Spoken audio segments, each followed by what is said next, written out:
While sitting down and discussing Helene recovery with Caldwell County Manager Donald Duncan in the Caldwell County offices, he discussed the replacement of homes in the county and also discussed the importance of addressing the septic system. If they were flooded or damaged, then they're going to have to be repaired. That may show up years later. It may be months later. You may have had a cracked tank.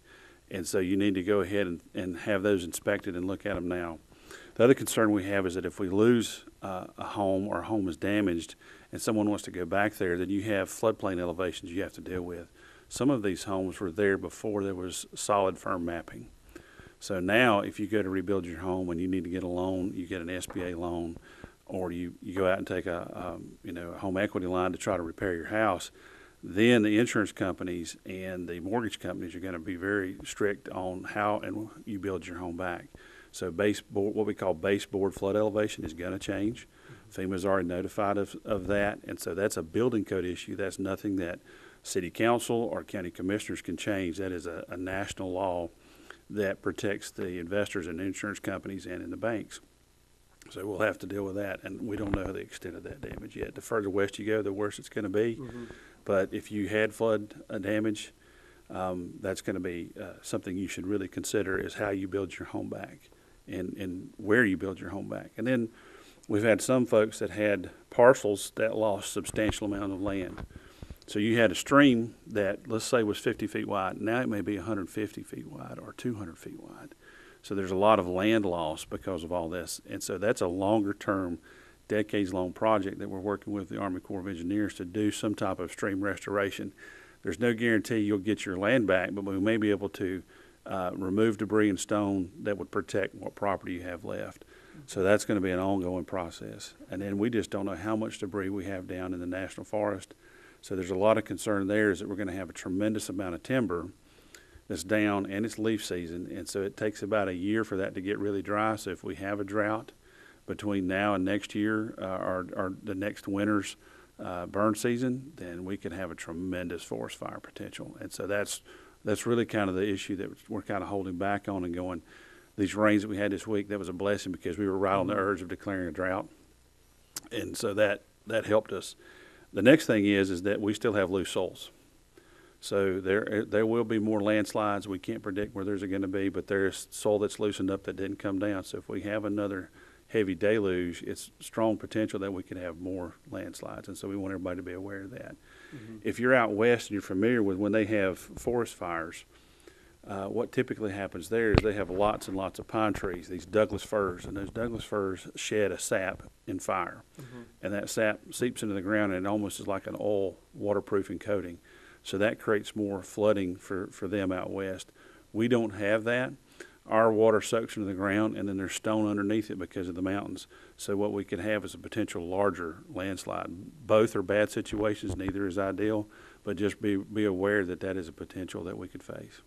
And before we let you go, let us, or maybe let the folks watching who may have some concerns about some of the things you've discussed in the future, where can they go? What are their resources online, or as far as contacting folks with Caldwell County? Correct. So you can always go online to FEMA.gov. We do have a disaster recovery center. It's going to be open for another 6 months. You can come in 7 days a week, 8 to 7.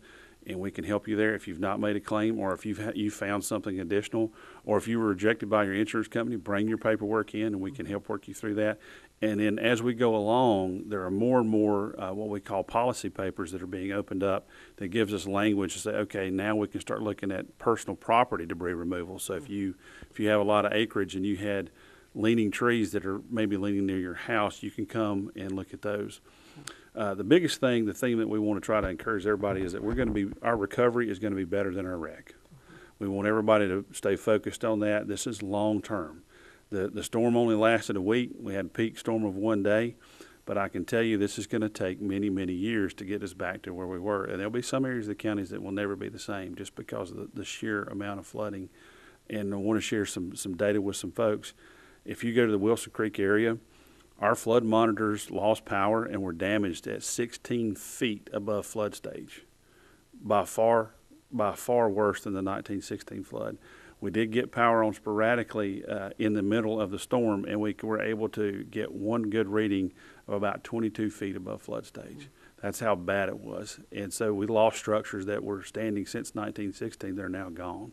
That's how much more severe this event was. And we want everybody to, just appreciate the fact that you have survived the largest natural disaster in the U.S. history, impacted more acreage and more persons than any other disaster.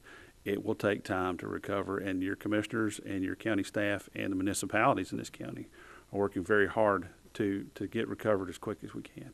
We want to thank all of our partners. Our volunteer firefighters did a fantastic job. We really appreciate them. Our public works crews and our municipalities helped get roads open, and our U.S. Forest Service and North Carolina Forest Service did a fantastic job. Really want to thank our North Carolina Forest Service guys. They were out there helping assist everybody and doing those really hard tree removal jobs that nobody else could do. And then I want to say a special thank to our power companies with Duke Energy and Blue Ridge Energy. Anytime we need anything that was an emergency and say, hey, we've got to get power back to a certain facility because of X, they were there to help us, and fantastic response by the whole country that came in. We still have our warehouse for donations open. If you have goods that you want to donate, please contact us through the Emergency Operations Center. We're welcome to have that. The other thing would be is we'd like to get it palletized so we can move it easier and store it easier. So don't bring us loose items. And then if you're purchasing coats or clothing, or you're going to donate coats and clothing, make sure it's clean. We don't want to have a lice outbreak, things like that. That has happened in other disasters. And so if you're donating something, best thing you can do is money. As a county and our municipalities, we're working with Mitchell and Avery County because they were hurt worse than us to try to help them recover. So if there's something you want to do, we're working with them for donations and trying to help them get up to speed as quick as we can. Donald Duncan joining us. We are in the City-County meeting room here at the Caldwell County offices, the Alderney Starnes Administration Building. And with Donald, I'm Rob Eastwood, WHKY News.